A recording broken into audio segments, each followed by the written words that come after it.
Hey guys, welcome back to some more AFK Arena. In today's video, we're going to be covering some news that happened over the weekend. I don't record over the weekend. All those videos are pre-recorded. So we've had some stuff happen. So I wanted to go through it. Obviously, we have this Twitter post by them, which is a really interesting thing. I really do like this. They're sneak peeking new heroes in this. There's also some dev feedback to look at in this as well. And then we have other little bits and pieces. A possible another new hero from voice acting, but we all know it's a bit hazy, so we'll have to see about that.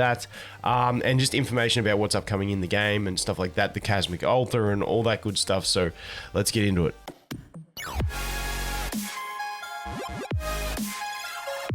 And just quickly, I hate to keep doing this, but I'm not going to be streaming today. I think I'm just putting streams on hold until I'm just better, because like I wake up feeling horrible every day at the moment for the last 2 weeks. So I'm just putting them on hold. Hopefully by the end of the week I'll be better, but I've been saying that for 2 weeks now, so we'll have to wait and see. So apologies to the stream girls. It's just like during these videos I can cut and do what I need to, but during streams it's just horrible. So when I get better, we'll get back into it. So apologies, but this one here, we have a new sneak peek hero. This is from a Twitter post by AFK Arena, and it's the Tempest. So this gives me Wukong vibes. The hair pieces kind of give me like Isabella vibes. I like, for me, like I'm thinking Wilder for this. It sounds like a sort of Celestial hero, because we just had a Celestial. I don't think so. I don't think it'll be Hypergen.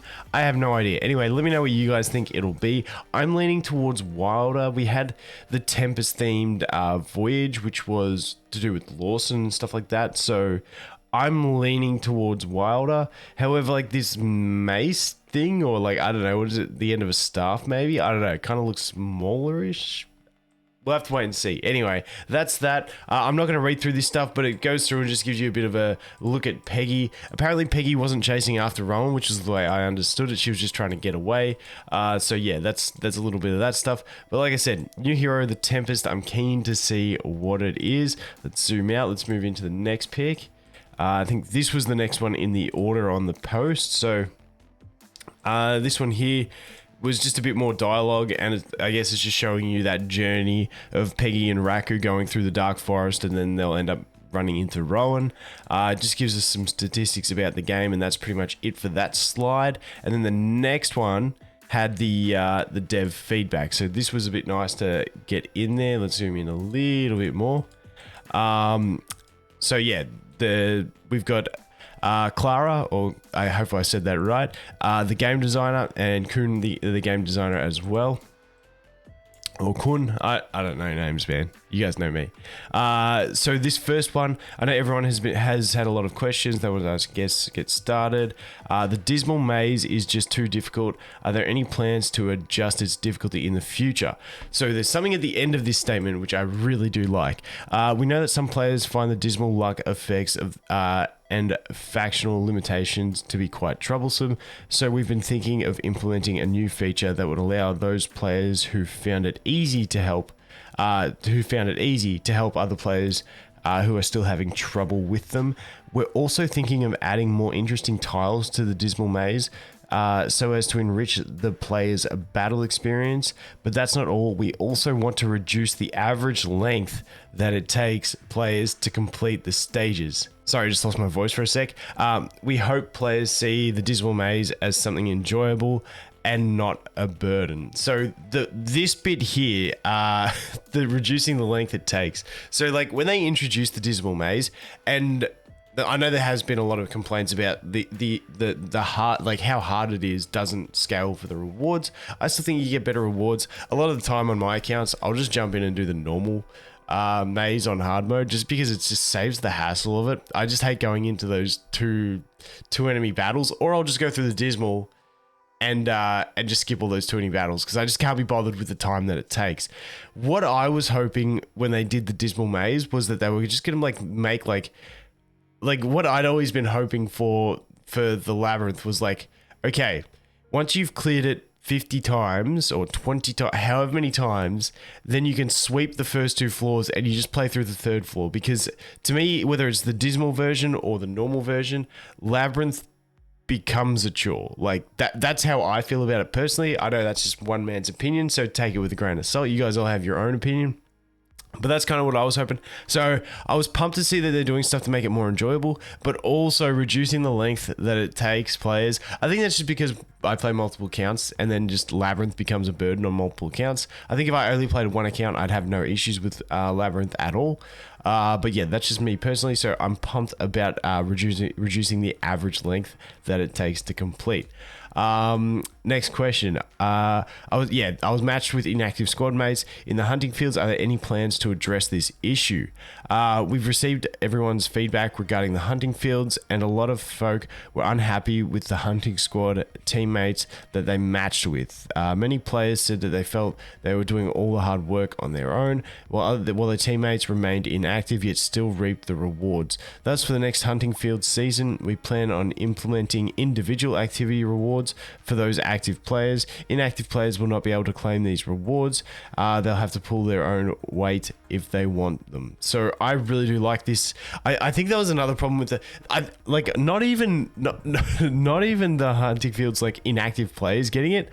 I think the support system where support players get like 80 or 90% of the rewards for just sitting there and doing nothing. I think that, like, I don't know. What do you guys think of that? I mean, if you were a support person who got 80% of all the rewards, you'd probably love it. But I mean, like, for doing, like, I don't get the trade-off for why you would want to enter the hunting fields and do it and spend all that time to try and clear it when someone who just sits there and does nothing can claim 80% of those rewards. So yeah, I think the support thing was a cool idea, but I don't know how effective it was. Anyway, that's just me. Anyway, and then that's this. I was thinking about rental space. Subscribe to Vulcan. Let's get a sign there. I'll pay the ads revenue for it. Let's do it. All right, so that is that one. Moving on from that, we jump over here. So this is that the other one I was talking about from the voice actors, an undead siren. Now we know that this is Lilith Technology Hong Kong Limited, so it's not guaranteed to be AFK Arena, but undead siren, sounds like a viable thing for me. Sounds cool. It sort of ties into the Tempest, you know, the Siren Tempest, all at sea, undead. I don't know. Just something I'm thinking about, but undead siren sounds cool. I'd be cool to get another Graveborn. Let's just hope it's not another tank. We'll have to see.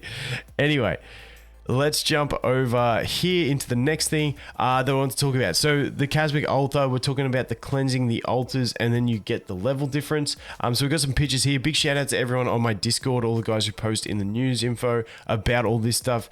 This is where I'm grabbing all this stuff from. But as you can see here, the stage, it went from 475 to 472 for the levels. So it's reducing, like, each 20% or certain percent that you get, you'll cleanse one of those altars, and it'll make campaign stages easier by reducing the levels. Then we have this one here. As you can see, this is stage 33-5, which went from 459 to 455, so you're getting that little bit of easy usage. Now, the Cosmic Altar, I hope you've all seen this by now, but it does rotate through which classes do get their damage reduced, so you got to mix up your teams as you go. Moving on from that, the final thing I'm pretty sure this is that we do have the hunting trial, which is the new Voyage of Wonders, which I'll have a guide out for by the time it drops on Global, but we are getting some Stargazer cards in it. I'm always excited to see Stargazer cards in these things because, you know, I'd rather something worth the 5,000 as opposed to 2,700. I don't know how you value, I don't know how you put a diamond value on faction scrolls. I kind of prefer normal scrolls to faction scrolls anyway, because I like the chance of getting Celestials and Hypergenes. Just me personally. But hey, we're getting some Stargazer cards. It's sick. Some other mini goodies. And then there's also some red chests as well. 10 red chests, but I just didn't get that screenshot. But that pretty much covers all the news that happened over the weekend, guys. Pretty excited for the guaranteed new hero, the Tempest hero. That's pretty sick. Plus, if we do get an Undead Siren, I'm pretty cool with it. Now, I don't know. I'm still wondering on that Tempest. I like, when I first saw it, I was just like Celestial, and I'm like, wait, we just had a Celestial. Doesn't sound like a Hypergene name. So once again, I'm leaning into Wilders. Let me know what you guys think. Anyway, thanks for watching. Hope you guys have an awesome day, and I'll look forward to seeing the next one. Cheers.